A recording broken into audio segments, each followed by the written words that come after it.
अस्सलाम वालेकुम नाज़रीन, प्रोग्राम फ्रंट पेज के साथ मैं हूं आपकी होस्ट शुमाइला नवाज़। और जो प्रोग्राम का आगाज़ है वो उन्हीं ख़बरों से करेंगे जो गुज़िश्ता कई दिनों से बहुत ज़्यादा गर्म है। JIT का माहौल बना हुआ है। आज इंतहाई अहम दिन है।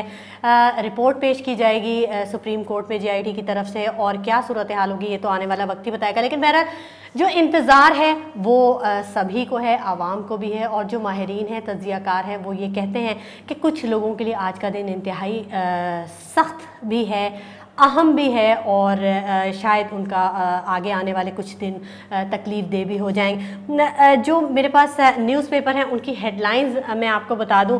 बयानात का सिलसिला जारी है, इल्ज़ामात का सिलसिला भी उसी तरह जारी है। एक्सप्रेस ये कह रहा है कि इंतज़ार ख़त्म, JIT रिपोर्ट आज सुप्रीम कोर्ट में पेश की जाएगी। और नून लीग का ये कहना है कि स्क्रिप्ट वाले नवाज शरीफ का सियासी कत्ल चाहते हैं, हमें निकाला तो मुल्क से सियासत ही ख़त्म हो जाएगी। अजीब सा दावा है उनका। जबकि इमरान खान ने कल बड़ा सख्त लहजा इख्तियार किया और उन्होंने कहा कि नवाज शरीफ मुल्क के लिए ख़तरा है, नाम ECL में डाल दिया जाए। उम्मत कह रहा है कि इलेक्ट्रिक सुई सदरन के 69 अरब हड़प गई है। जबकि जंग ये कह रहा है कि इंतज़ार ख़त्म, JIT रिपोर्ट आज। वही सारी हेडलाइंस हैं तकरीबन तमाम अखबारात की। JIT ने वज़ीर आज़म को नहीं, उनके बेटों को कसूरवार पाया, ज़राए का ये कहना है। जबकि JIT ने मकसद से हटकर काम किया, नून लीग का ये कहना है। नवाज शरीफ को इक़्तिदार इदारों ने नहीं, आवाम ने दिया, अंपायर अपनी सोच बदले, नून लीग का ये मशवरा भी है।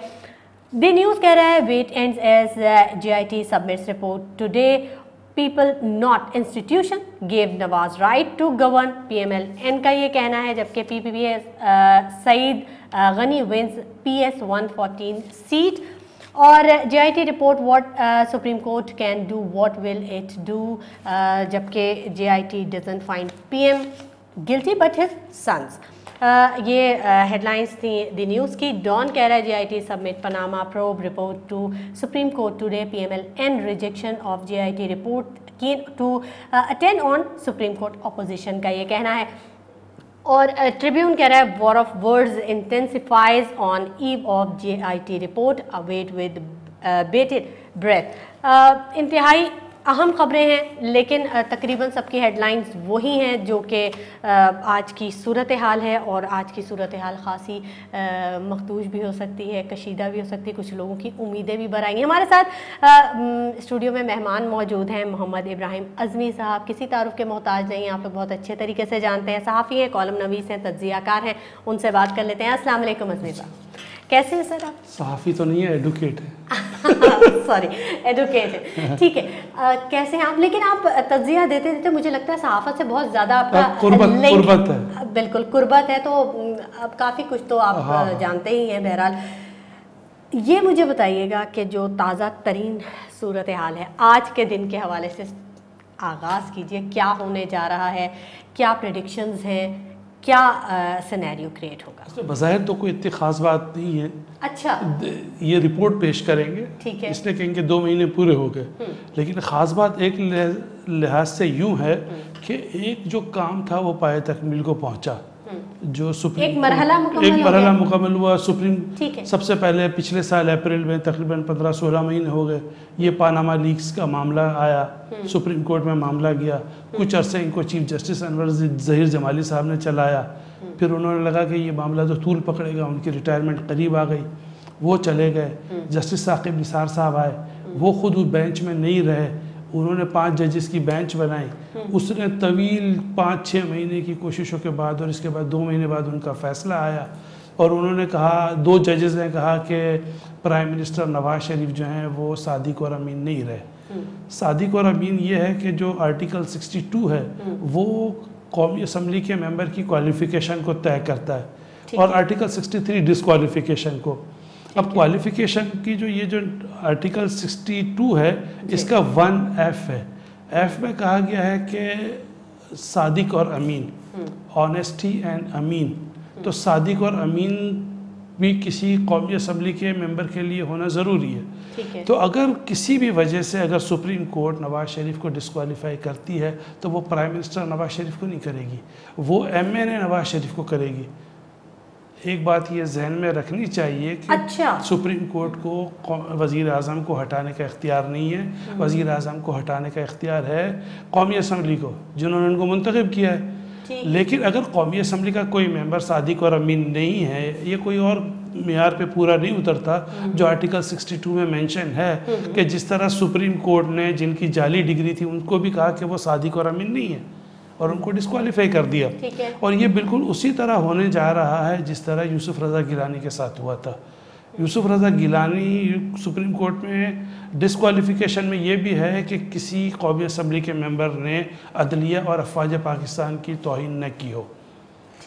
और यूसुफ रज़ा गिलानी से कहा जा रहा था कि आप ख़त लिखिए, जो प्रॉपर्टी थी आपके $6 मिलियन की सदर आसिफ अली जरदारी की, वो कह रहे थे कि इन्हें इम्यूनिटी हासिल है, मैं नहीं लिख सकता।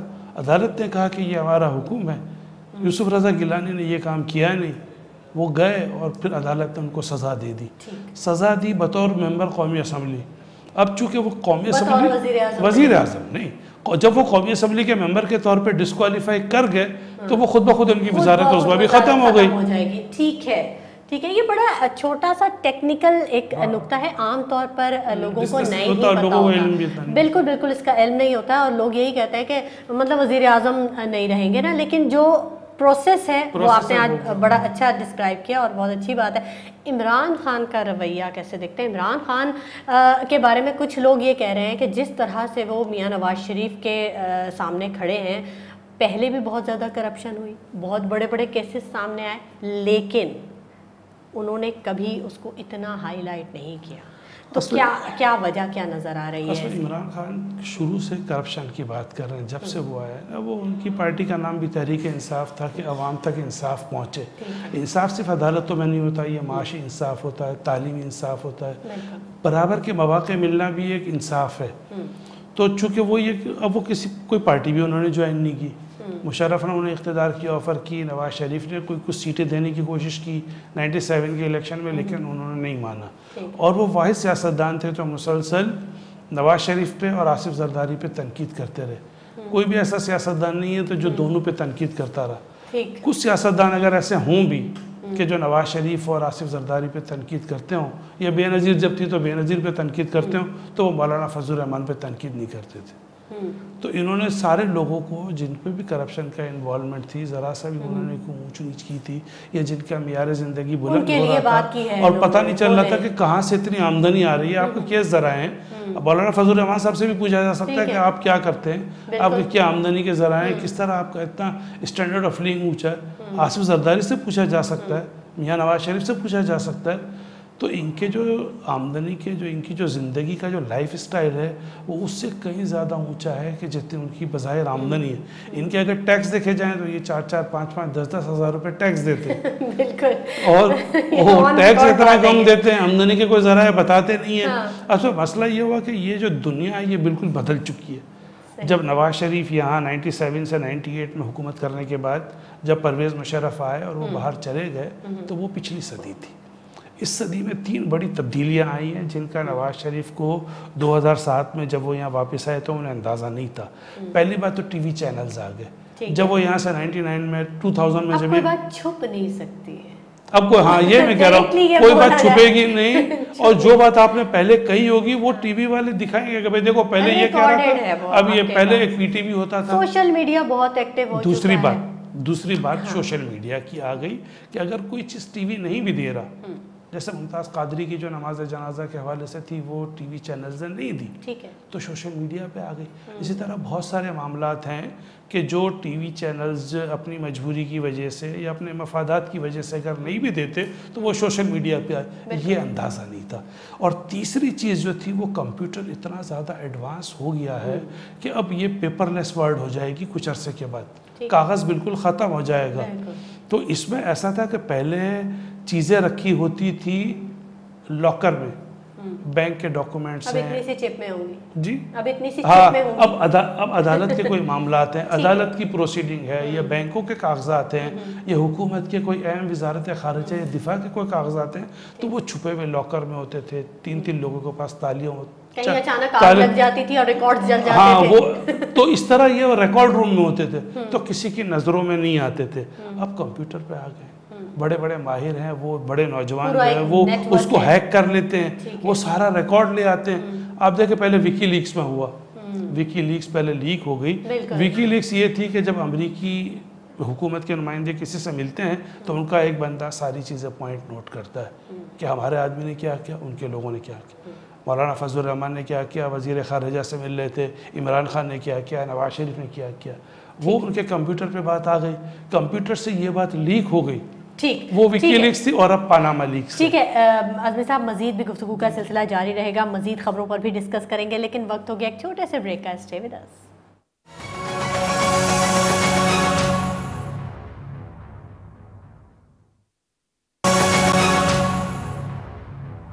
वेलकम बैक नाज़रीन, प्रोग्राम है फ्रंट पेज और मेरे साथ मौजूद हैं हमारे मेहमान एडवोकेट कॉलम नवीस तजियाकार मोहम्मद इब्राहिम अज़मी साहब।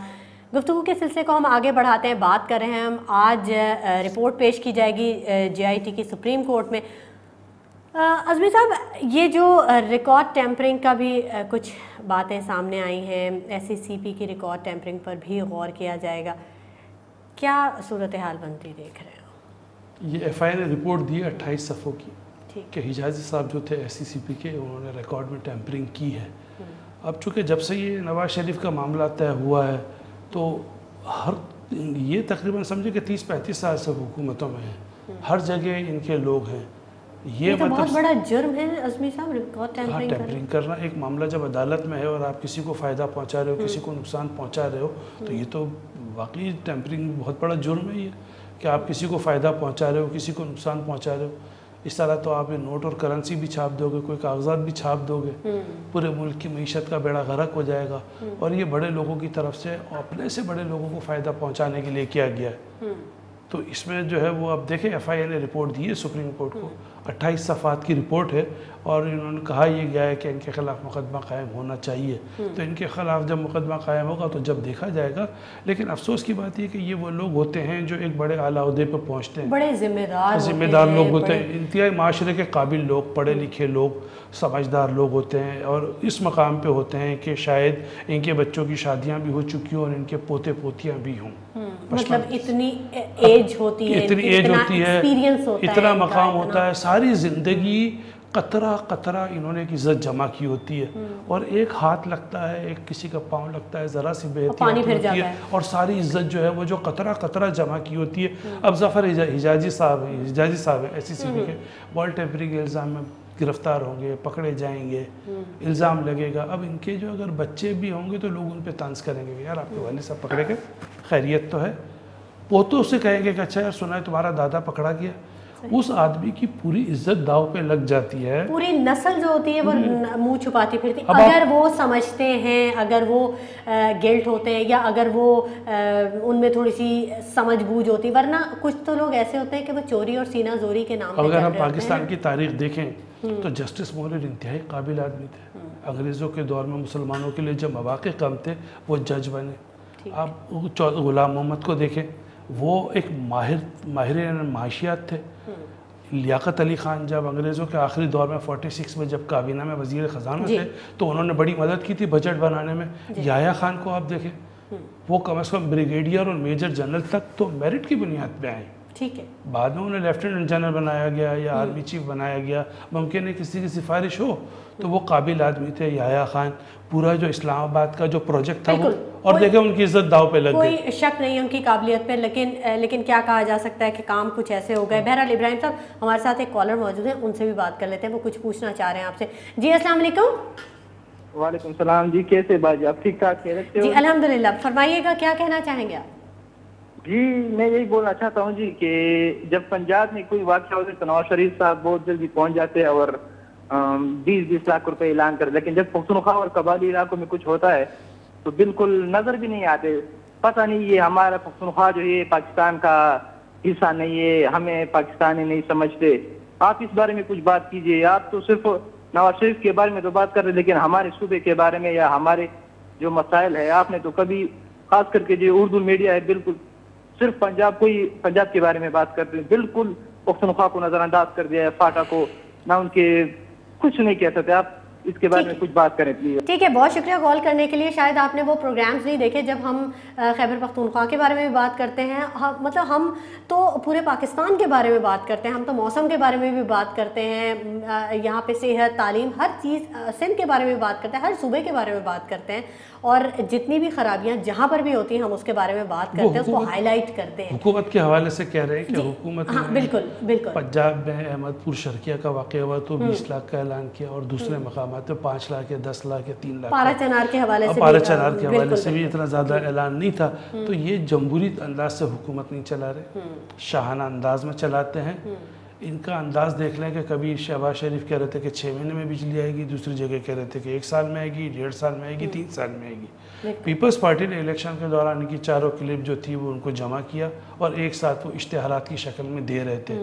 तो जो विफाकी हुकूमत अगर देती है तो उसकी एक यूनिफॉर्म पॉलिसी होनी चाहिए कि अगर कोई सिपाही शहीद हो जाएगा तो क्या देंगे, फ़ौजी शहीद हो जाएगा तो क्या देंगे, ये अगर कोई आम आदमी शहीद हो जाएगा किसी हादसे में तो क्या देंगे। विफाकी हुकूमत अगर देती है तो उसको एक तवाज़ुन रखना चाहिए। सूबाई हुकूमत अगर दे रही है तो उसकी मर्ज़ी है वो अपने शहरियों को कितना भी दे।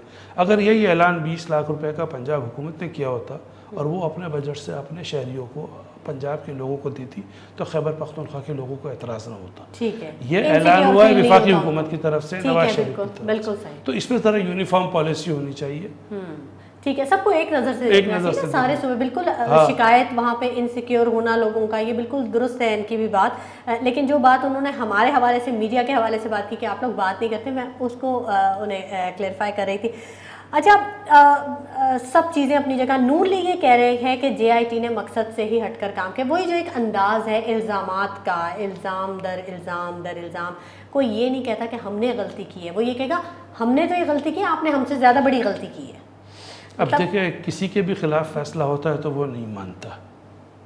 अच्छा, किसी के भी खिलाफ फैसला हो, अगर अल्लाह ताला ने भी किसी को नवाजा है और किसी को नहीं नवाजा, तो कुछ लोग ऐसे होते हैं अल्लाह ताला की अगर मसलहत नहीं समझते तो वो कहते हैं इसने इतनी मेहनत भी नहीं की, इनको दे दिया। रियासत से भी शिकायत होती है, माशरे से शिकायत होती है, सिस्टम से शिकायत होती है कि हम ज़्यादा काबिल थे, हमने ज़्यादा मेहनत की और ये हमारे मुकाबले में, हम 2nd डिवीज़न आते थे तो 3rd लेता था, हमारी 1st डिवीज़न होती थी तो इसकी 2nd डिवीज़न होती थी, और आज ये इसकी कोई हैसियत नहीं है। अगर कोई काबिल आदमी किसी ऊँचे मकाम पर पहुँचता है तो लोगों की इतनी शिकायत नहीं होती, लेकिन हमसे डफर, हमसे नालायक आदमी जब ऊपर पहुँच जाता है तो शिकायत होती है। इसी तरह अगर अदालत इनके खिलाफ फैसला देने जा रही है तो इनको शिकायत होगी। ये बिल्कुल इसी तरह जैसे भुट्टो साहब पे कत्ल का मुकदमा था, सुप्रीम कोर्ट ने फांसी की सज़ा दी और चूंकि एक सियासी मामला था, पीपल्स पार्टी ने उसे तस्लीम ही नहीं किया। ठीक है, बात आपकी मैं काट रही हूँ, उसके लिए माजरत, लेकिन हमारे साथ कॉलर काफ़ी देर से इंतजार कर रहे हैं, उनसे बात कर लेते हैं, फिर आपकी बात को कंटिन्यू करेंगे। जी अस्सलाम वालेकुम। हाँ जी, वालेकुम अस्सलाम। सज्जाद भाई में लाहौर से। मैं ये एक बात तो ये जानना चाह रहा हूँ, कभी आपने फरमाया कि बड़े लोग, अब बड़े लोगों से क्या मुराद है? उम्र रसीदा लोग हैं या सरमायादार मालदार लोग हैं? आपसे क्या इनकी क्या मुराद है? ठीक है, बहुत शुक्रिया सज्जाद साहब, लाहौर से कॉल थी इनकी। अज़मी साहब मज़ीद भी इनकी बात का जवाब देंगे, आपसे लेंगे और आपकी बात को भी कंटिन्यू करेंगे, लेकिन वक्त हो गया एक ब्रेक का, हमारे साथ रहिएगा।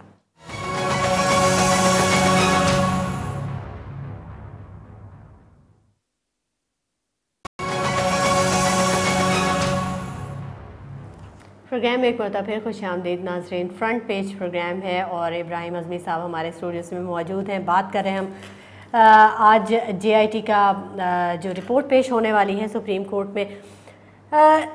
कैसे देखते हैं आप इब्राहिम साहब, अभी जो कल के PS 114 का इलेक्शन हुआ, पीपल्स पार्टी ने मैदान मार लिया, सईद गनी साहब कामयाब हो गए। अब कराची की सियासत में तब्दीलियाँ क्या मंजरनामा पेश कर रही हैं? इस पर देखिए, ये वो हल्का है जहाँ से पीपल्स पार्टी कभी भी इलेक्शन नहीं जीती। यही अहम बात ये एक तारीख है। और दूसरी तारीख ये है कि जो सिटिंग गवर्नमेंट होती है वो कभी ज़िमनी इलेक्शन हारती नहीं।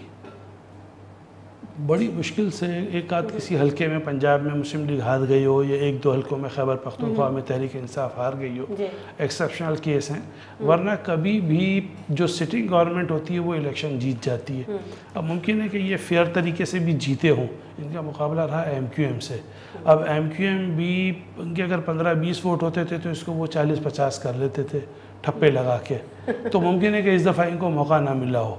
और ये कुछ दही इलाका भी था, कुछ शहरी इलाका भी था। तो दही इलाका जो था वो चनेसर गोट की तरफ पीपल्स पार्टी का होल्ड था, और MQM की शिकायत ये थी कि ये जो है वो इन्होंने वहाँ धांधली की है। अब ये बिल्कुल जिस तरह अगर किसी के अगर इलाके बटे हुए हों, जिस तरह दही इलाकों में होता है कि अगर दो ज़मींदारों का मुकाबला होता है तो उनके एक का जो गांव होता है, एक का जो हल्का असर होता है, वो दूसरे के लिए बेकार होता है। तो वो वहाँ 70, 80, 90% वोट डाल के वहाँ अपने वोटों की तादाद बढ़ा लेते हैं, वो वहाँ बढ़ा लेते हैं। ये बिल्कुल ऐसी सूरत हाल है जैसे हल्का है खारादर और लियारी का। वहाँ खारादर की तरफ MQM का होल्ड था, लियारी की तरफ पीपल्स पार्टी का होल्ड था। तो यहाँ फारूक सत्तार थे, वहाँ अजीज मेमन थे। यहाँ अपने हल्के में इन्होंने धांधली की, उनके हल्कों में इन्होंने धांधली की। तो जिसका जहाँ दाव लगता है वो वहाँ धांधली करता है। और अब हमें ये नहीं पता कि ये फेयर इलेक्शन है या नहीं है, लेकिन इनको कुछ सपोर्ट थी। पीपल्स पार्टी को मौलाना फजल रहमान की भी सपोर्ट थी, मरवत जो वहाँ से इससे पहले जीते थे और डिस्क्वालीफाई है, उनकी भी सपोर्ट थी। इसके अलावा थी ANP की सपोर्ट थी पीपल्स पार्टी को, कुछ पीपल्स पार्टी को सपोर्ट भी थी। और इन्होंने इलाके में जब इनकी सूबाई हुकूमत थी और इलेक्शन का ऐलान हुआ तो इन्होंने रोड बना दिए, सेवरेज की लाइनें दे दी। सूबाई हुकूमत के पास एक ऑप्शन होता है, तो उन्होंने अच्छे खासे वहाँ तरक्याती काम भी किए। इस तरह भी उन्होंने वोट हासिल कर लिए। लेकिन सईद गनी साहब जो है वो अच्छे समझदार सुलझे हुए आदमी हैं। पहले वो सेनेटर थे, उनको लेबर मिनिस्टर बनाया पीपल्स पार्टी की गवर्नमेंट ने। लेकिन इब्राहिम साहब, हम जब कराची की बात करते हैं तो यहाँ तो कोई ऐसा तरक्याती काम हमें नहीं नज़र आता पीपल्स पार्टी की हुकूमत में। किसी भी इदारे को उठा के देख लें, किसी भी जगह को उठा के देख लें, आप अभी देखें मौसम बहुत खुशगवार है, मौसम बहुत खूबसूरत है, बहुत अच्छा है, हल्की फुल्की फुहार हो रही है। लेकिन जो रोड का आलम है, जो कचरा कुंडी बनी हुई है जगह, पब्लिक प्लेसेस, तो उनको आप कहाँ एडजस्ट करेंगे? उसमें लोग इतना तंग आ गए, कराची के लोग कहते हैं भाई आप हमें सड़कें ना दें, पानी भी अगर ना देते हो तो ना दे, सफाई तो आप करवाए ना। अब सफाई हर जगह गंदगी, हर जगह गंदगी। पिछले प्रोग्राम में भी हमने यही बात की थी कि हर जगह गंदगी है, और डर ये है कि कोई वबाई अबराज ना फूट पड़े। और ये हुकूमतों को, सूबाई हुकूमत को और बल्दियात को, पीपल्स पार्टी और MQM को बैठ के इसमें बजाय लड़ाई झगड़ा करने के किसी मसले को आप हल करें। आज तक कोई मसला हल हुआ है इब्राहिम साहब? जब ये मसला हल होगा, अब देख, अगर कराची के लोग अगर प्रेशर डालें पीपल्स पार्टी पे और MQM पे कि आप अपना लड़ाई झगड़े छोड़ें, यहाँ के लिए फ़ंड रिलीज़ करें, यहाँ के लिए पॉलिसी बनाएं, चंद जो समझदार सुलझे हुए लोग हैं या रिटायर्ड जजेस या कोई सहाफ़ी है उनको लें, 4, 5, 6, 7 लोगों की कमेटी बनाएं और आप इस कराची के मसले को हल करें। क्योंकि जब बारिशें शुरू हुई हैं, जब नदी नाले ऊपर आना शुरू हुए हैं और पानी घरों में दाखिल होना शुरू हुआ है कच्ची बस्तियों में, आबादियों में, तो तब तो मेयर साहब नहीं थे और कहीं ढूंढने से भी नहीं मिल रहे थे। तो सारे ओहदेदारान जो थे वो गायब थे, पूरी की पूरी क्रीम गायब थी। और जो कुछ लोग मौजूद थे उन्होंने कहा हमारे पास इख्तियारात नहीं, हम क्या करें, ये तो पहले के काम थे। ये एक दूसरे के ऊपर जिम्मेदारी एक दूसरे पे डाल रहे हैं। इसीलिए हम कह रहे हैं कि आप बजाय इसके कि एक दूसरे पे जिम्मेदारी डालें, लड़ाई करें, आप मिल बैठे। 2 आदमी MQM के हों, 2 आदमी पीपल्स पार्टी के हों, 2-3 आदमी जो है वो सिविल सोसाइटी के ले लें, 6-7 लोगों को बिठा के कराची के सफाई के मसले को हल करें। ठीक है, हमारे साथ कॉलर मौजूद है, उनसे भी बात कर लेते हैं कि वो क्या कहना चाहेंगे। जी अस्सलाम वालेकुम। वालेकुम सलाम जी, मैं अली बोल रहा हूँ जी, लाहौर से। जी, मैं अर्ज ये करनी है कि पीपल्स पार्टी आज तक इतने सालों से गवर्नमेंट में है, जैसे नवाज शरीफ एंड कंपनी है, इन लोगों ने कोई भी मुल्क का काम नहीं किया। हमारे लिए ये लोग जालिम हैं, ये इन लोगों को अल्लाह ही इनका बेड़ा गर्क करे। इन लोगों ने इस मुल्क का सत्यानाश कर दिया है। आप यकीन करें, शर्जील मेमन एक आम डीलर था, प्रॉपर्टी डीलर, आज वो कितना पैसा है उसके पास। शहबाज शरीफ, नवाज शरीफ एंड कंपनी, इनकी एक छोटी सी फैक्ट्री थी, आज खरबों पति हैं, पता नहीं कितने मुल्कों में इनके सरमाए। सब कुछ पता है, हर बंदे को पता है। किसको नहीं पता जरदारी चोर है, लेकिन इस मुल्क का सदर बन गया वो। किसको नहीं पता नवाज शरीफ एंड कंपनी चोर है। ख्वाजा साद रफीक हमारे साथ मैं कॉलेज में पढ़ता रहा है, इसके बाद टूटी सी मोटर बाइक थी। तो जी ठीक है, ये तो यही ख्वाजा साद रफ़ीक की बात कर रहे थे। इनके वालिद एक सियासी कारकुन थे, ख्वाजा रफ़ीक। भुट्टो साहब के दौर में उन्हें शहीद कर दिया गया, 74-75 का दौर था, और ये बिल्कुल गरीब ख़ानदान के थे। अभी अरबपति बन गए। कहाँ से के कहने का मतलब ये था कि सबको सब कुछ पता है, अब कोई ढकी छुपी बात नहीं। इसाक डार के पास कुछ नहीं था, उनके बच्चे स्कूटरों पे फिरते थे, आज उनके पास बड़े बड़े टावर है। तो आवाम देख रही है, और जिस अंदाज से कॉलर ने बात की है, ये एक किस्म की बद्दुआएं हैं। अब देखें कि नवाज शरीफ इतने ताकतवर हुक्मरान थे, आवाज़ निकल रही थी, इतना उनके पास पैसा, इसके बावजूद भी देखें वो किस तरह गिरफ्त में आ गए। पानामा लीक्स डिक्लेयर हुई, किसी पाकिस्तानी ने नहीं की, बाहर के किसी इदारे ने 150-200 सहाफ़ियों ने उसकी तहकीकात के बाद रिसर्च करके उसको मंजर आम पर बुलाएं, और देखें ये गिरफ्त में आ गए। जब सुप्रीम कोर्ट ने फैसला दिया 20 अप्रैल को, तो मिठाइयाँ बांट रहे थे। अब जो है वो शिकायत कर रहे हैं कि जी ये क्यों आई, ये JIT क्यों बनी है। JIT 6 इदारों की बनी है, कोई एक आदमी नहीं है, और 6 मुल्क के इदारे हैं, उनके जो बेहतरीन और काबिल लोग हैं वो तहकीकात कर रहे हैं, और किसी को किसी से दुश्मनी नहीं है। अगर 1-2 लोगों पे आपके पास रिजर्वेशन है भी, तो बाकी 4 लोग भी तो है ना। एक इदारा तो नहीं है, 6 इदारे हैं, एक आदमी नहीं है, 6 आदमी। गैर जानिबदारी से वो उनको अपनी रिपोर्ट देनी है, उनको अपनी रिपोर्ट देनी है। अगर आपने चोरियां चकारियां की हैं, सारी दुनिया को पता है, सारी दुनिया को पता है, तो उनको नहीं पता। आपकी अफवाज पाकिस्तान को नहीं पता, आपके सुप्रीम कोर्ट को नहीं पता कि ये 700-800 करोड़ के मकान में ये किस तरह ये लोग लंदन में रह रहे हैं। तो ये सारे लोग सारी चीज़ें जानते हैं। अब छुपी हुई चीज़ नहीं रह रही। आपको उसूली तौर पे मियाँ शरीफ से, जब इनके नवाज शरीफ के वालिद साहब थे, इनसे कहा कि आप इक़्तिदार में आ गए हैं, अल्लाह ताला ने आपको इतना नवाजा है, इक़्तिदार के हवाले से भी और पैसों के हवाले से भी, शायद ही पाकिस्तान में किसी को इतना नवाजा हो। ठीक है, कायदे आज़म मकबूल थे, भुट्टो मकबूल और बहुत ज़हीन थे, लेकिन इनके पास इतना पैसा तो नहीं था ना कायदे आज़म के पास और इनके पास। ये हुकूमत में है, इनकी अपनी मकबूलियत है। आज भी 30-35% पाकिस्तान के अवामी के साथ है। इतनी चोरियों चकारियों की इतनी रिपोर्ट मंजर आम पे आने के बावजूद भी, तो आपके पास पैसा है। तो मियाँ शरीफ से ये कहा गया कि अब आप नए कारोबार शुरू ना करें, पुराने कारोबार पे आप महदूद रहें, तो आप पे कोई इल्ज़ाम नहीं लगेगा। आपको कारोबार नहीं जी, वो तो हमारी सारी तरक्की तो बिजनेस की वजह से हुई है, हम ये कैसे छोड़ दें। सही, पहले भी 99 में भी इसी वजह से फंसे थे, और आज भी इसी वजह से फंसे। ठीक है, मतलब बुनियादी बात यह है कि इन्होंने अपनी गलतियों से कुछ नहीं सीखा। तो पेट नहीं भर रहा है इनका। एक आदमी ये समझता है कि मैं अपने ख़ानदान का अमीर आदमी हो गया हूँ, ये 1-2 अमीर लोगों में, खुशहाल लोगों में हूँ। अगर यही मेरी बरकरार, अब पाकिस्तान के 4-5 अमीर लोगों में हो, अभी उसी को मेंटेन करें तब भी गनीमत है। अब आपका पेट ही नहीं भर रहा है। इस मुल्क में बंगला, इस मुल्क में जायदाद, पेरिस में, फ्रांस में, आपके लंदन में, अमेरिका में हमारा घर होना चाहिए। पहले इनके जहन में ये था कि कराची, इस्लामाबाद और लाहौर में हमारे बंगले होने चाहिए, हमारे बंगले होने चाहिए, हमारे महल होने चाहिए। बिल्कुल ठीक कह रहे हैं आप। हम हमारे साथ कॉलर मौजूद हैं, उनसे बात कर लेते हैं। जी अस्सलाम वालेकुम।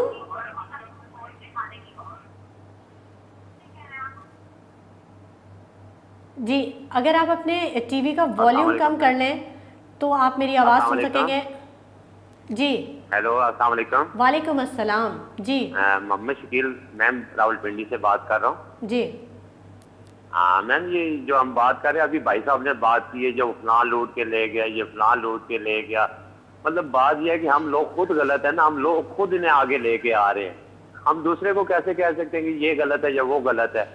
तो हम लोग खुद इन्हें आगे फेस पे लेके आ रहे हैं, अब खुद हम गलत भी कह रहे हैं।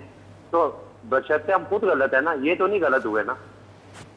ठीक है, ठीक है, आपकी बात पर मजीद भी गुफ्तगू के सिलसिले को आगे बढ़ाएंगे, लेकिन वक्त हो गया है एक ब्रेक का। हमारे साथ रहिएगा।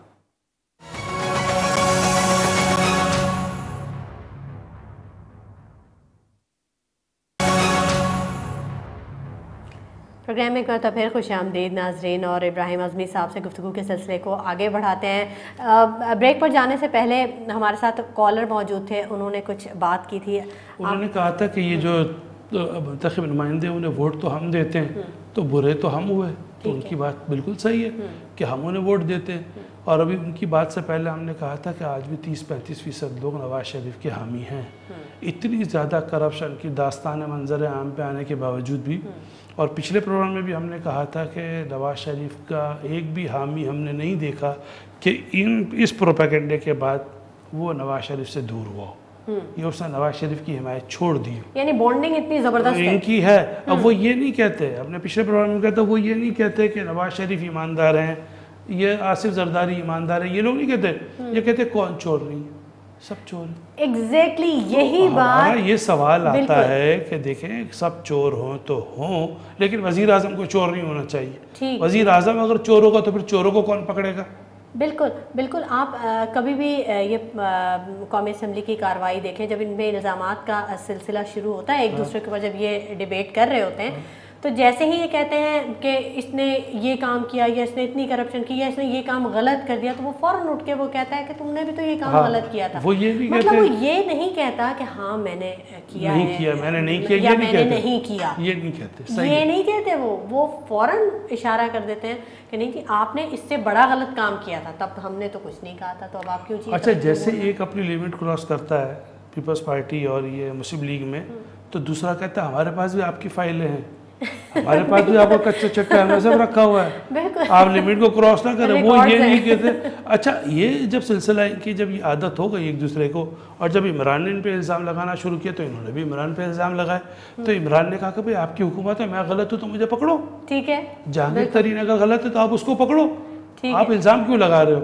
आपके पास सबूत है तो आप वो सामने लेके आए और गिरफ्तार करें, कार्रवाई कर ले। बिल्कुल बिल्कुल सही बात कही। हमारे साथ कॉलर मौजूद है, उनसे बात करते हैं। जी अस्सलाम वालेकुम। जी हेलो। वालेकुम अस्सलाम। जी फरमाइएगा, क्या पूछना चाहेंगे आप? वालेकुम अस्सलाम।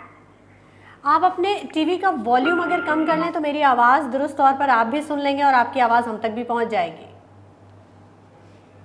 नाज़रीन हमारी लाइन ड्रॉप हो गई है। जी अज़मी साहब कंटिन्यू कीजिएगा। तो हम यही कह रहे थे कि ये लोग दोनों जो पार्टियां हैं वो एक दूसरे पे करप्शन, इन्होंने एक समझे कि जिस तरह बारियां तय की हुई थी, जिस तरह 2008 में अगर ये आसिफ जरदारी जीत गए तो इन्होंने एश्योरेंस दे दी नवाज शरीफ को कि 2013 में आप ले लें, पंजाब आपका, सिंध हमारा, आप हमें ना पकड़े हम आपको ना पकड़े। बिल्कुल। दूसरा इन्होंने ये अंदाज़ा किया कि पीपल्स पार्टी ने जब बेनज़ीर का दौर था 90s में, तो दोनों एक दूसरे के खिलाफ एहतजाज करते थे, बेनज़ीर भी और नवाज शरीफ भी, और दोनों एक दूसरे की हुकूमत गिरा रहे थे, और दोनों ने 2.5-3 साल की 2 टर्म पूरी की।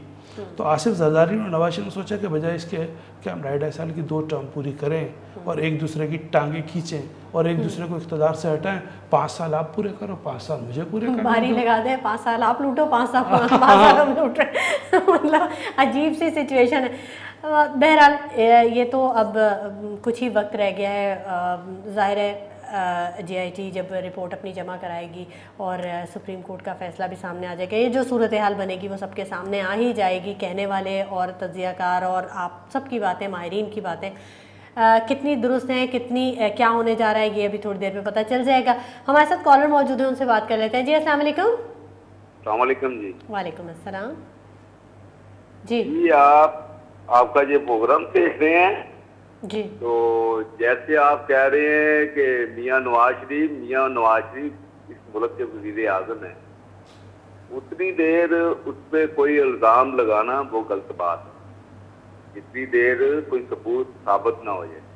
ठीक, तो ठीक है, सही कह रहे हैं। किसी बहुत शुक्रिया। नवाज शरीफ को किसी ने मुजरिम नहीं कहा, अभी तक वो इल्जाम है, वो मुल्जिम है, वो मुल्जिम है, वो कटहरे में खड़े हुए हैं, हम भी इल्जामात पर ही बात कर रहे हैं। पूछा जा रहा है कि ये जो आपके फ्लैट हैं, हमने फ्लैट का ऐलान नहीं किया, हमने इसका तश्त अज़वाम नहीं किया, ये तो पनामा लीक्स में आया, तो आप बताएं कि आपके पास पैसे कहाँ से आए? बिल्कुल सही, आपके पास पैसे कहाँ से आए, पैसे कहाँ से गए, यही पूछ रहे, इससे ज्यादा कोई नहीं पूछ रहा। क्लियर कर दें इन चीजों को। पहले इन्होंने कहा, अब इनके तजाद इस तरह है कि पहले मरियम नवाज ने कहा कि मेरी तो कोई जायदाद ही नहीं है, लंदन में तो क्या पाकिस्तान में भी कोई जायदाद नहीं है। फिर हसन नवाज से पूछा गया, उन्होंने कहा जी हम किराए पे रह रहे हैं लंदन में। हुसैन नवाज से पूछा गया, उन्होंने कहा जी अल्हम्दुलिल्लाह ये प्रॉपर्टी हमारी है। मरी कुलसुम नवाज से पूछा गया तो उन्होंने कहा कि हाँ जी हमने फ्लैट लिए थे 93 और 95 में, जब बच्चे हमारे वहाँ पढ़ रहे थे। ठीक, नवाज शरीफ ये आपके चौधरी निसार रिकॉर्ड पे बयानात में तजाद है। तो जब झूठ है, कोई चीज़ आप छुपा रहे हैं, कोई आपने जुर्म किया है तो छुपा रहे हैं ना। 800 करोड़ रुपए के आप मकान में, एक इनका लड़का रह रहा है, 800 करोड़ के मकान में, तो ये पैसे कहाँ से है? आपने कौन सा यहाँ टैक्स दिया है? आपकी कौन सी जायदाद थी? ठीक, सारा ये पूछा जा रहा है। ठीक है, मतलब उनको मुजरिम नहीं कहा जा रहा, मुजरिम नहीं कहा जा रहा, उनसे सिर्फ सवालात किए जा रहे हैं। जाएगा जो भी हुक्मरान होगा। हजरत उमर से पूछा गया कि आपके पास ये कुर्ता कहाँ से आया? ठीक है, बिल्कुल बिल्कुल, मिसाल तो सामने ही है। हमारे साथ कॉलर मौजूद हैं, उनसे जान लेते हैं कि वो क्या पूछेंगे। जी अस्सलाम वालेकुम। जी मेरी आवाज़ आप तक पहुँच रही है? सलाम अलैकुम। वालेकुम अस्सलाम। जी कहिएगा। हाँ, मेरा एक सवाल है। मुल्क में जो मसाइल हैं उसकी एक जड़ है जिसकी तरफ मैं निशानदेही करना चाह रहा हूँ। वो ये है कि एनआरओ हुआ था, उसके बाद सुप्रीम कोर्ट ने एनआरओ को नल एंड वाइड करार दिया था। अब उन केसेस की इस वक्त पोजीशन क्या है? क्योंकि मुझे लगता है कि उस पर अगर कोई अमल नहीं हो रहा तो ये मसाइल कभी भी ख़त्म नहीं होंगे। शुक्रिया। ठीक है, बहुत शुक्रिया आपके कॉल करने के लिए। एनआरओ के दो हिस्से थे। एक तो ये था कि जो क्रिमिनल केसेस थे वो ज़्यादातर एमक्यूएम लोगों के पास थे, वो ख़त्म होना था। और दूसरे केसेस जो करप्शन के थे, जो पीपल्स पार्टी पे और मुस्लिम लीग नून पे थे, वो ख़त्म होने थे। ठीक है। अभी इतना गलत कानून था कि आप अदालत में किसी ने आप पे इस्तगासा दायर किया हुआ है, आप अपनी बरीयत, आप अपनी सफाई अदालत पे पेश करें। ठीक है। तो चूंकि वो दौर था जब मुशर्रफ के खिलाफ वकला की तहरीक चल रही थी, तो उन्होंने पीपल्स पार्टी के साथ ये एनआरओ किया। अब बेनज़ीर और पीपल्स पार्टी कह रहे हैं कि एनआरओ की वजह से तो हम पाकिस्तान में आए, हम पे केस ख़त्म हुए। तो और इसके बाद फिर नवाज शरीफ के लिए मौका हुआ कि वो पाकिस्तान आए और फिर पाकिस्तान में जमहूरियत बहाल हो गई। तो वो तो एनआरओ की फ़वाइद गिनवा रहे हैं। तो ये चूँकि पाकिस्तान में एक बिल्कुल एक बहुत ही ख़राब लॉ था, या मुशर्रफ के नाम पे, और तकरीबन बेनज़ीर की भी एक लिहाज से बदनामी है कि आपने ऐसा एनआरओ साइन किया कि आप सारे लोगों को आप बरी कर रही हैं। जब आप अपनी करप्शन के इल्ज़ामात को, आपके पास सिरेमेल कहाँ से आया, पूछा जा सकता है। तो आसिफ ज़रदारी किस तरह पाकिस्तान के चौथे पाँचवें अमीर तरीन आदमी बन गए? कौन सा आपका कारोबार है? कौन सी आपकी जायदादें थी? अगर एक सिनेमा था और कुछ ज़मीनें थी तो इससे इतना तो नहीं हो सकता। बिल्कुल। तो कहने का मतलब ये है कि पीपल्स पार्टी के अपने लोग मानते हैं कि हमारा लीडर जो है वो करप्ट है, मुस्लिम लीग नून के लोग मानते हैं कि हमारे लोग करप्ट है। वो कभी नहीं कह रहे कि ये ईमानदार है, वो कह रहे यार सब चल रहा है, सब चलने दो। अगर हम करप्ट हैं तो क्या हुआ? दूसरे वो नवाज शरीफ ने तो ये तक कहा था कि अगर हम करप्शन को पकड़ने जाएंगे तो हम तरक्याती काम कब करेंगे। ठीक है, हमारे साथ कॉलर मौजूद है, उनसे जानते हैं। जी अस्सलाम वालेकुम। वालेकुम सलाम। अरे भाई जी जी, क्या पूछना चाहेंगे आप? ये हमारा सवाल नहीं है, बस अभी थोड़ी देर पहले एक भाई ने फोन किया था कि ये नवाज शरीफ चोर नहीं है, उस पर इल्जाम नहीं है। इस भाई के लिए हमारा ये बात करना है। मैं सऊदी अरब से बोल रहा हूँ कि चोर नहीं है तो क्या है, अरबों रुपए लेके गए, वो खुद तो मार सकी में गुम। लाइन ड्रॉप हो गई है। कुछ बात समझ आई। पाकिस्तान की बदकिस्मत ये कि पहले हम कह रहे थे कि पाकिस्तान में सही मानों में जमहूरियत नहीं है, दो बड़ी पार्टियां नहीं हैं, मुसलसल इलेक्शन नहीं हो रहे। ये उस दौर में ये मसला था।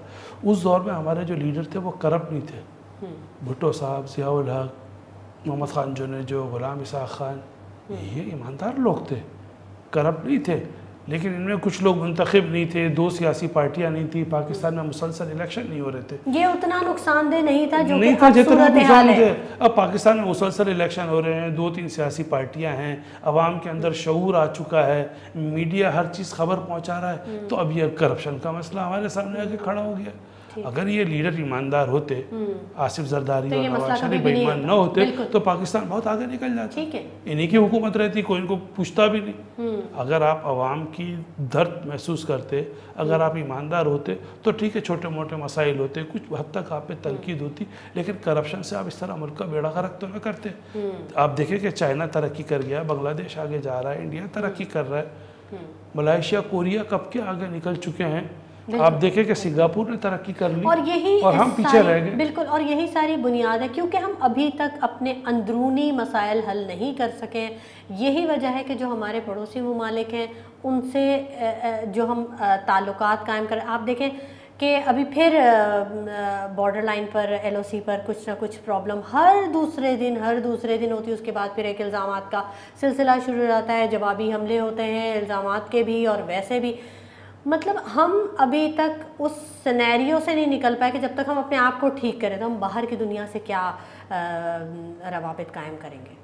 उसमें देखिए बॉर्डर पे तो हर मुल्क के मसले होते हैं। पाकिस्तान का अफ़गानिस्तान से मसला है, ईरान से मसला है, चाइना का और इंडिया का मसला है, सऊदी अरब का और कतर का मसला है, इराक का और कुवैत का मसला है। जहाँ भी दो मुल्कों की बॉर्डर मिलती है वहाँ कोई ना कोई प्रॉब्लम होते हैं। ठीक है। अब जो अक्लमंद और ज़हीन ममालिक होते हैं वो अपने मसाइल आपस में तय कर लेते हैं, बातचीत टेबल टॉक्स कर लेते हैं और जहाँ बर्दाश्त फायदा करते हैं और दूसरे के लिए भी फायदा करते हैं। बहुत शुक्रिया मोहम्मद इब्राहिम अज़मी साहब आपकी तशरीफ़ आवरी के लिए और तज़िये के लिए। नाज़रीन, करप्ट अनासिर को कैफरे किरदार तक पहुंचाना ही होगा, तभी हम सुर्खरू होंगे। इसी के साथ शुमाइला नवाज़ को इजाज़त दीजिए। अपना बहुत ख्याल रखिएगा। अल्लाह ने के बाद।